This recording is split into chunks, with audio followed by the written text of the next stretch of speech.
ہمارے جو دکاندار ہیں ان کے پاس جو گاہک آتے ہیں وہ اکثر یہ فونز میں وہ رنگ ٹونز اور گانے وغیرہ وہ کہتے ہیں ہمیں چلا کے دکھائیں، اگر اس میں ساؤنڈ وغیرہ اچھا آ رہا ہے تو ہم یہ فون ضرور خریدیں گے. اب وہ دکاندار کی مجبوری ہے، اگر وہ نہیں چلا کے دکھاتے تو وہ نہیں خریدتا. دوسرا یہ ہے کہ یہ جو کارڈ وغیرہ یہاں پہ جو فل کرتے ہیں، کارڈز میموری کارڈز کو فل کروانے کے لیے لوگ آتے ہیں، ان میں وہ اپنی ڈیمانڈ سے گانے بھی بھرواتے ہیں، اس میں موویز بھی ہوتی ہیں، بہت کچھ ہوتا ہے. یہ شرعی اعتبار سے کیسا ہے؟ ہم ایک کسٹمر کو موبائل سیل کرتے ہیں، اس میں کارڈ ہوتا ہے ہمارے پاس، تو اگر کارڈ میں وہ گانے چلے گئے ہیں یا کچھ اور جو کچھ بھی چلا گیا وہ اگر وہ سنے گا تو اس کا کیا گناہ، ہم بھی اس کے گناہ میں برابر کے شریک ہیں، یا اس کا جو بھی ہے وہ ہم پہ بھی اس میں برابر کے شریک ہیں یا نہیں؟ ظاہر ہے یہ ٹون بجے گی، میوزک خود بھی سنے گا، سنائے گا بھی، گانا سنے گا، سنائے گا.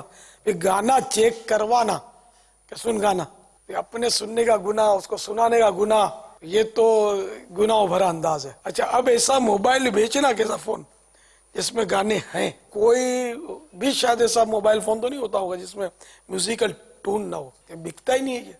اور جن کو یہ کوئی مدنی ٹون بھرنی ہوتی ہے خود ہی بھرواتے ہیں بیچارے.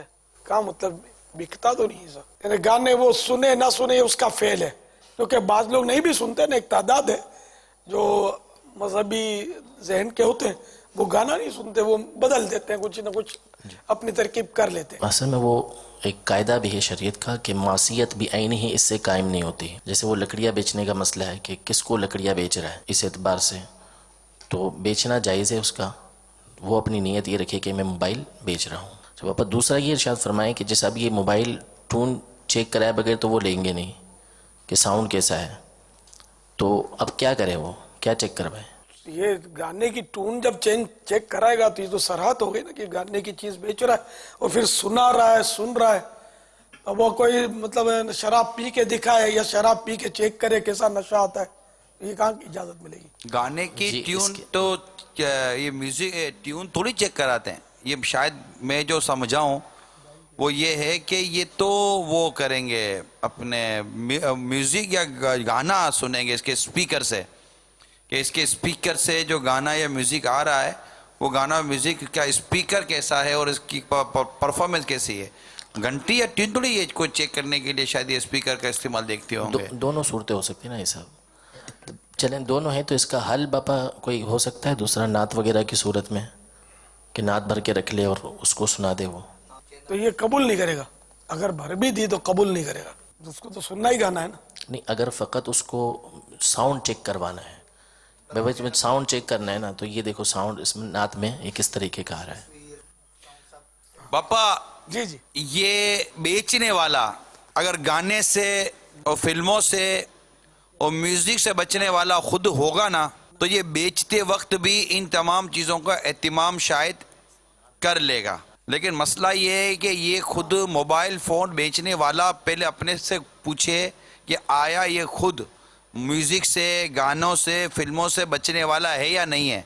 کیونکہ یہ خود بیچارہ بچنے والا جب نہیں ہوتا تو اب یہ کسی کو بچانے والا بنے گا کیسے؟ اب کوئی دعوت اسلامی والا بالفرض، جو میں دعوت اسلامی والا کہہ رہا ہوں، اگر کوئی دعوت اسلامی والا موبائل فون بیچے، کیونکہ فی نفسی موبائل فون بیچنا تو جائز ہی ہوتا ہے، یہ بیان ہوتا ہے، تو اب اگر کوئی دعوت اسلامی والا اگر جیسے دکان پر کھڑا ہوا ہے اور اب اس کو کوئی آ کر بولے کہ جناب یہ مجھے موبائل فون جو میں لے رہا ہوں یہ مجھے ذرا چیک کر کے دیں کہ اس پہ گانا کیسا بجتا ہے، اس پہ میوزک کیسا بجتا ہے، تو میں گمان یہی کروں گا نا کہ ہمارا دعوت اسلامی والا اس کو یہ بجا کر تو نہیں دکھائے گا. ہاں اس کے پاس بہت سارے ایسے آپشن ہوں گے نعتوں کے حوالے سے، بیان کے حوالے سے، میموری کارڈ کے حوالے سے، کہ وہ اپنا اسپیکر اس کو چیک کروا دے گا کہ یہ اسپیکر ہے، کیونکہ وہ خود بچ رہا ہے، اس کے پاس ایسی کوئی چیز ہے ہی نہیں.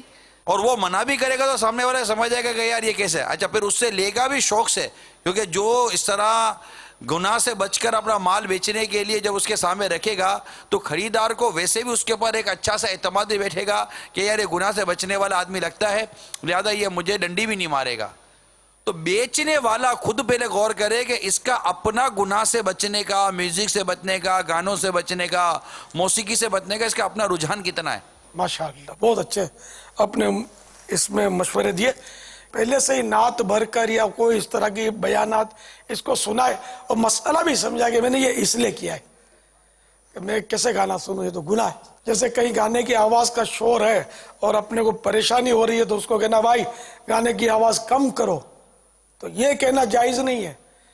کیونکہ گانے کی آواز کم کرو اس کا مطلب گانا چلنے دو, آواز اس لیے کم کرو کہ مجھے تکلیف ہو رہی ہے. آہستہ بجاؤ, یہ بھی غلط ہے, یہ بھی جائز نہیں ہے کہ گانا آہستہ بجاؤ, کیونکہ یہ تو اجازت مل گئی نا, ایک طرح اجازت دے دی کہ گانا آہستہ بجاؤ, بجاؤ بھلے آہستہ بجاؤ. بلکہ یہ کہ اس طرح کے بھئی وہ آپ کے گانے سے مجھے تکلیف ہو رہی ہے اور گانا بند کر دو, اس طرح کے جملے کے کہ جس سے مطلب اس کی اجازت کے صراحتاً جملے نہ بنے, کھلم کھلا ایسے جملے نہ ہو جس سے اس کو اجازت دینا پایا جائے.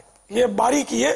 تو اس میں احتیاط, اس طرح کی غیر محتاط انداز بہت سارے ہمارے یہاں ہو جاتے ہیں. بات اللہ کرے کہ ہم محتاط کرنا سب کے سب سیکھ جائیں, سب سے پہلے میں سیکھ جاؤں.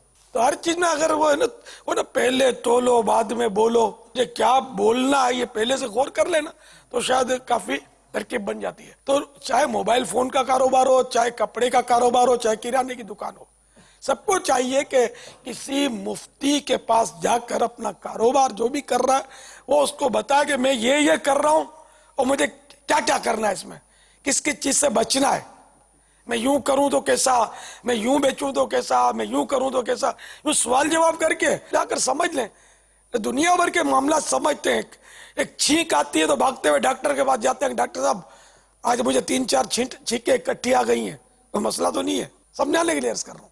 تو اب یہ کہ جو کام ہمیں جہنم میں گرا سکتا ہے, اس اتنے بڑے خطرے سے بچنے کے لیے ہم اس ہمارے جہنم اور گناہوں کی بیماریوں سے بچانے والے ڈاکٹر یعنی مفتی کے پاس کیوں نہیں جاتے؟ صلو علی الحبیب صلی اللہ تعالی علی محمد. مجھے اپنی اور ساری دنیا کے لوگوں کی اصلاح کی کوشش کرنی ہے.